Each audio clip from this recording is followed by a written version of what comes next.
Son las 7 de la mañana con 27 minutos. Estamos ya en contacto vía celular con nuestro invitado, el señor economista Alberto Acosta Burneo, editor de análisis semanal y articulista de revista Vistazo. ¿Cómo está, economista? Orlando Murillo lo saluda aquí en OMC Noticias.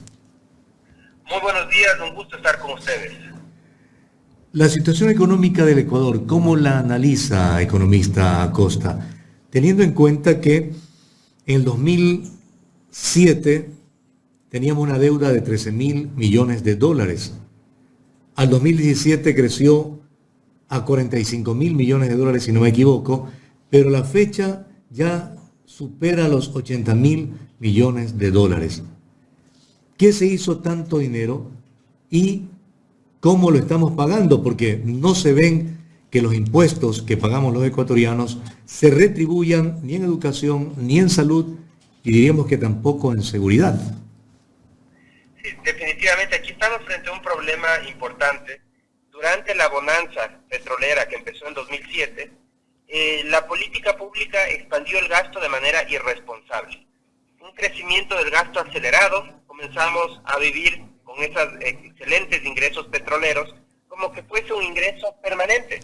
Pero el ingreso, esos precios del petróleo por las nubes, eran como habernos ganado una lotería, es algo que sucedió por una sola vez. En 2014 cae el precio del petróleo, vuelve a niveles normales, por llamarlos de alguna manera, y nos encontramos con un estado sobredimensionado, un gasto muy grande que ya no podemos sostener. ¿Y cuál fue la estrategia? Como lo dijo incluso el expresidente de la época, Rafael Correa. Él dijo, no se preocupen que yo tengo la Mastercard. Podemos tarjetear, es como una familia que ahora tiene una casa de cemento y que tiene tarjeta de crédito. Si pierde los ingresos, puede usar la tarjeta de crédito.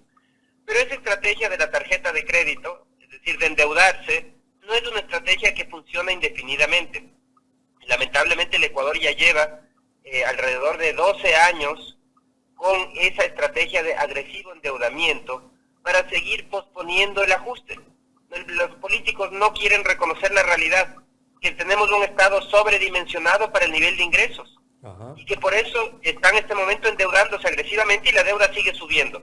Eso limita la capacidad de administrar el Estado y lo que está llevándonos es a una necesidad permanente de ajuste. El país vive ya 10 años de ajuste, no termina el ajuste, y el ajuste económico implica bajo crecimiento económico y falta de empleo. Me imagino que también el tema del ajuste se refiere al hecho de que el plan general económico que tenía en el 2006 el gobierno era algo así como de 8.000 millones de dólares y se pasa luego un presupuesto cercano a los 30.000 millones de dólares y hoy está por alrededor de 35.000 millones de dólares. ¿Qué significa eso? ¿Que estamos gastando más o estamos en una bonanza que los gobiernos siguen incrementando el presupuesto? Mire, esa es la paradoja. Estamos de un presupuesto que día a día sigue subiendo. El gasto corriente está imparable. No hay quien le ponga candado. Y vemos cómo desde la Corte Constitucional las sentencias siguen elevando el gasto. Ajá. Como por ejemplo lo que hicieron con la homologación salarial de los sueldos del magisterio. No había los recursos, costó 500 millones de dólares adicionales de nómina, pero la Corte dijo hay que hacerlo. Y así se siguen dando golpes a las finanzas públicas. Otro de esos fue la autorización por parte de la Corte Constitucional de la consulta popular para cerrar el Yasuní TT. No se preocupó la Corte de decir, bueno, si es que van a aceptar eso, tienen que aprobar una contraparte en reducción de gasto, porque si el Estado va a tener menos ingresos, no puede seguir gastando lo mismo. Claro. Pero ese tipo de cosas no son una preocupación ni en la Asamblea ni de los políticos. Y lo que estamos viendo es que el gasto corriente sigue subiendo, sigue ahorcando la inversión pública. La inversión pública ha caído a niveles mínimos y sigue descendiendo porque el gasto corriente cada día sube más. Y como no hay recursos para hacer todo, se restringe la capacidad del Estado de hacer obra pública, etcétera. Entonces, en este momento estamos en una situación en la que el gasto corriente es imparable y al mismo tiempo los ciudadanos sentimos la baja calidad de los servicios públicos, una educación de mala calidad, una salud pública de mala calidad, de seguridad ni hablar. Hay un desafío muy grande para darle la vuelta.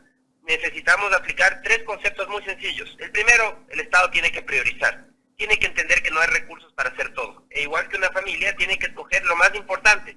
Yo creo que lo más importante podemos ponernos de acuerdo y va a ser educación, salud y seguridad. Segundo, hay que darle calidad al gasto. No se trata de gastar más. Gastar más no equivale a mejores servicios. Tiene que ser un gasto en calidad. Y el tercero, transparencia. Menos corrupción, menos sobreprecios, menos acuerdos entre privados, como les gustaba llamarlo al expresidente Correa.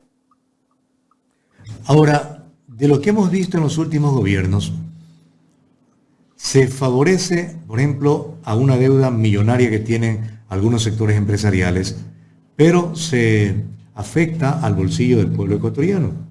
Los últimos 3 puntos que se aumentó en el IVA para la lucha, para la guerra contra estas bandas de delincuentes, ¿de qué manera está sirviendo auténticamente? Porque la criminalidad se mantiene, pero también la inflación comienza a escalar y eso afecta notablemente al pueblo ecuatoriano, economista Acosta. Bueno, hay que estar muy claros, el incremento, muy fuerte incremento impositivo que ha realizado este gobierno, son 3 reformas en materia tributaria que van a elevar la recaudación, están elevando las recaudaciones agresivamente. De ese dinero lo que sirve realmente es para poder seguir pagando atrasos del gobierno y para que pueda seguir subiendo el gasto corriente. El gasto público va a subir este año, según el presupuesto, en alrededor de 4.000 millones de dólares. Es decir, falta recursos y por eso sube impuestos, pero para que siga subiendo el gasto. Y ustedes me dirán, bueno, pero eso es para seguridad. Sería muy bueno que fuese para seguridad. Ajá. Pero la realidad es que en el presupuesto de 2024, el incremento del presupuesto de seguridad fue de apenas alrededor de 200 millones de dólares. Entonces, la elevación de impuestos va a recaudar alrededor de 3.000 millones adicionales, de los cuales apenas 200 son para seguridad. Entonces hay que decir las cosas claras. Esto de aquí, la seguridad fue el pretexto para que la población acepte un fuertísimo incremento de impuestos que nos está saliendo muy caro. Porque ¿qué es lo que significa? Significa, por un lado, menos dinero para consumir. Los ciudadanos, con el incremento del IVA, el dinero les alcanza para comprar menos. Ahora tienen que pagar más impuestos en todo lo que compran. Para las empresas, menos dinero para invertir. Hay la autorretención, hay las contribuciones especiales de las utilidades de las empresas. Eso significa que las empresas ahora tienen menos dinero para invertir. Y menos dinero para prestar, porque se han creado contribuciones especiales para el sistema financiero, para la banca y las cooperativas. Todo esto tiene un costo en desaceleración económica. Esto reduce el crecimiento económico, reduce la generación de empleo. Como ya lo estamos viendo, los indicadores de empleo son preocupantes. Y la variable, la válvula de escape que está viviendo la economía es la migración. Estamos frente a una nueva oleada migratoria, ya son 3 años consecutivos de agresiva salida de ecuatorianos, como solo lo habíamos visto y solo comparable con lo que sucedió con la crisis de 1999. Ahora, ¿dónde va todo ese torrente de recursos que sí recauda de alguna forma el gobierno? Porque no vemos que hay obra pública. Ya lo acababa usted de indicar, una deficiente educación, deficiente atención en la salud, deficiencia en la seguridad. ¿Dónde va ese torrente de recursos que nos saca de alguna forma en impuestos el gobierno? Bueno, como les decía, el gasto corriente sigue subiendo imparable. ¿Pero solamente el gasto corriente economista o también hay recursos con los que se está atendiendo a los acreedores internacionales de Ecuador? Y eso no sé de qué manera se lo puede relacionar con esa baja del riesgo país que el Ecuador ha tenido en este gobierno de Daniel Noboa, que la cogió cerca de los 2.000 puntos, si no me equivoco, y está por los 1.200. Bueno, el país sigue pagando todas sus deudas a tiempo, igual que ha hecho en los últimos años, lo cual es importante porque el país necesita que le sigan prestando, que le sigan dando financiamiento. Entonces el país sigue pagando a tiempo sus deudas, pero el grueso de los recursos que se recaudan, el grueso del presupuesto, no es para servicio de deuda. El grueso es para gasto corriente, eso hay que estar muy claros. Aquí el que sigue subiendo del gasto corriente imparable, y el problema es que ese gasto corriente no se ve reflejado en calidad de los servicios, ni los ciudadanos sienten ese gasto corriente, sino que se ve reflejado al final del día en un desperdicio de recursos permanente. Ese es el problema de ese gasto corriente imparable. Por eso es que es tan importante priorizar el gasto, darle calidad al gasto. Hay que gastar en cosas que realmente le cambien la vida al ciudadano.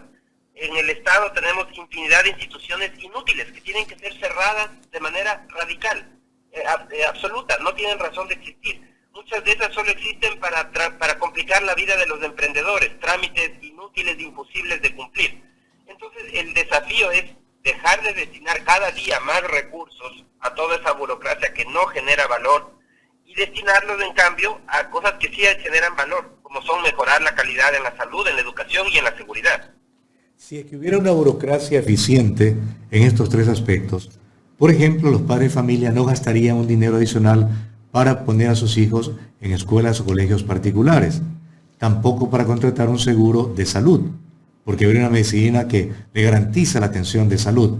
Tampoco habría, por ejemplo, esa millonaria deuda que tiene el Estado con las empresas de salud. Tampoco se le paga, por ejemplo, a las empresas que son proveedores del Estado, como las aseguradoras, como las de la empresa de salud, como otras. ¿Cuál es el impacto que se genera en la sociedad, esa morosidad que tiene el Estado con los proveedores del mismo economista? Bueno, el gran afectado es el ciudadano. Por ejemplo, la deuda que existe con los prestadores de salud, con los hospitales privados, es porque ellos proveen servicios que el Estado no está en capacidad de proveer. Y es un acuerdo muy conveniente para el Estado y para los ciudadanos. Lamentablemente, el Estado no paga a tiempo y pone en riesgo esos servicios a la ciudadanía. Entonces, definitivamente aquí es urgente trabajar en esa calidad en el gasto, en esa transparencia en el gasto, porque caso contrario, seguimos con este deterioro en los servicios públicos y los ciudadanos tienen que buscar, o se quedan desatendidos, o tienen que buscar mecanismos por su lado, por su parte, para poder protegerse, como usted mencionaba, contratar seguros por otro lado, pagar un colegio privado. Si uno ve en el mundo desarrollado, las escuelas públicas son de primer orden, compiten con las privadas. Uno podría decir, hay entre las mejores están públicas y privadas, hay de los dos tipos. En el Ecuador, más bien, la educación pública es un sinónimo de inferior calidad y por eso es que los padres de familia tienen que pagar una educación privada, haciendo todos los esfuerzos porque no les alcanza el presupuesto. Entonces, esos son los desafíos que tiene una transformación, abandonar esa obsesión que existe en la actualidad por la cantidad de gasto y transformarla en una preocupación, una obsesión por la calidad del gasto. Es decir, gastar mejor para que se vea reflejado en servicios que además sí sientan los ciudadanos, que sí le cambien la vida al ciudadano. Creo que esto además hay que hacerlo a todo nivel, a nivel del gobierno central, pero también a nivel de los GAS, donde el mal gasto también es abrumador. Escuchar que se va a gastar más de $1 millón en traer a un artista internacional, eso es un desperdicio de recursos públicos. Es inadmisible cuando hay tantas necesidades en la población que se quiera utilizar los recursos de esa manera. De acuerdo. ¿Cómo interpreta usted el hecho de que parecería ser que muchos grupos organizados a nivel político, sindicales, de pseudo dirigentes que defienden la naturaleza y los derechos de ella, se oponen, por ejemplo, a la minería legal, aquella que el gobierno intenta tener con empresas de otros países del primer mundo para que vayan a invertir y sacar los minerales duros de este país? Pero no dicen nada, por ejemplo, de la minería ilegal, que contamina ríos, que contamina aguas subterráneas, que se roba ese recurso a los ecuatorianos. Eso es un absurdo, lamentablemente, con esa visión obtusa. Lo que hacen es impiden el avance de la minería legal y entregan el país entero en bandeja a la minería ilegal. La minería ilegal prospera cuando se bloquea actividades reguladas, formales. Y el desafío en el país es combatir de manera fuerte la minería ilegal, que además está muy asociada con el narcotráfico, con la violencia. Entonces, aquí hay que tomar una política adecuada de seguir formalizando toda la actividad minera en el país, que sea una minería, aceptar solo una minería formal, bien regulada, al mismo tiempo que se elimina toda la informalidad en esta actividad. Y esas visiones también contradictorias las vemos, por ejemplo, con el tema del Yasuní-TT, que se plantean cerrar, y plantearon que la tesis era cerrar ese bloque porque querían cuidar el medio ambiente, pero al mismo tiempo esas mismas personas defienden el subsidio a los combustibles, lo cual es de un absurdo. Ajá. Porque el subsidio a los combustibles lo que hace es fomentar el mal uso de un combustible fósil, fomentar la contaminación. Si es que realmente tuviesen una preocupación ambiental de fondo, deberían proponer ir reduciendo el consumo de combustibles fósiles, elevar el precio de los combustibles para eliminar ese subsidio y migrar hacia un uso de energías limpias, de energías alternativas, que cada vez usemos menos combustibles fósiles y pasemos hacia un uso de energía eléctrica, por ejemplo. Pero la preocupación se queda corta, se contentan, se quedan con la conciencia tranquila de decir he hecho algo por la naturaleza al bloquear el Yasuní TT, pero no se preocupan de que el país lo único que hizo, realmente ambientalmente no hizo nada, lo que hizo es sustituir petróleo producido localmente por petróleo importado. La diferencia en términos de emisiones de carbono es nula. El país sigue cada día emitiendo más CO2, cuando si tendría una preocupación verdadera, debería trabajar en esta migración hacia energías limpias. Ahora, el crédito técnico que ya se aprobó por parte del FMI, ¿cuándo se hará realidad? Porque no conocemos si es que se firmará o no ese crédito. Está pendiente, o lo que existe hasta ahora es un acuerdo a nivel técnico. Ya. Está pendiente la aprobación por parte del directorio del Fondo Monetario. No sabemos cuándo va a ser, ellos tienen sus cronogramas, tienen que ponerlo en una agenda canal pública, uno puede ver en la página web del Fondo Monetario. Todavía no han puesto la revisión del caso de Ecuador en la agenda. Yo creo que lo harán en las próximas semanas, no debería tomar tanto tiempo. Una vez que eso se apruebe, ya se concreta el acuerdo y entonces el Ecuador podría recibir el desembolso. Ese acuerdo es muy importante porque lo que permite es mejorar el perfil de vencimientos de la deuda. Es un equivalente a renegociar la deuda. El país en el corto plazo tenía en los próximos 4 años tenía que pagar 4.000 millones de dólares. Con este acuerdo con el Fondo Monetario puede posponer ese pago porque el Fondo Monetario le va a dar 4.000 millones de dólares para poder compensar los pagos que el país tiene que hacer. Entonces no es otra cosa que simplemente posponer los vencimientos, hacer una renegociación de la deuda, en vez de tener que pagar en los próximos 4 años, poder pagarlo más adelante. Entonces esto le da un alivio a las cuentas fiscales, un alivio muy grande, porque significa que no hay necesidad de pagar, amortizar esa deuda en el corto plazo, sino que eso se podrá hacer a futuro. Ojalá que cuando la economía vuelva a crecer, sea mucho más fácil pagar esas deudas. Usted hizo un comentario en estos últimos días respecto del mercado de valores y el golpe letal que le han dado. ¿Cuál es la explicación para esa concepción, economista Acosta?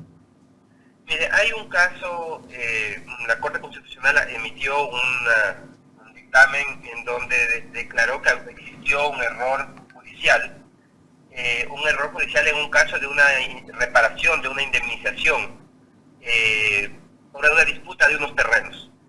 El hecho es que al parecer la Corte dice hay irregularidades en esa indemnización. Ajá. Hasta ahí la primera parte del problema.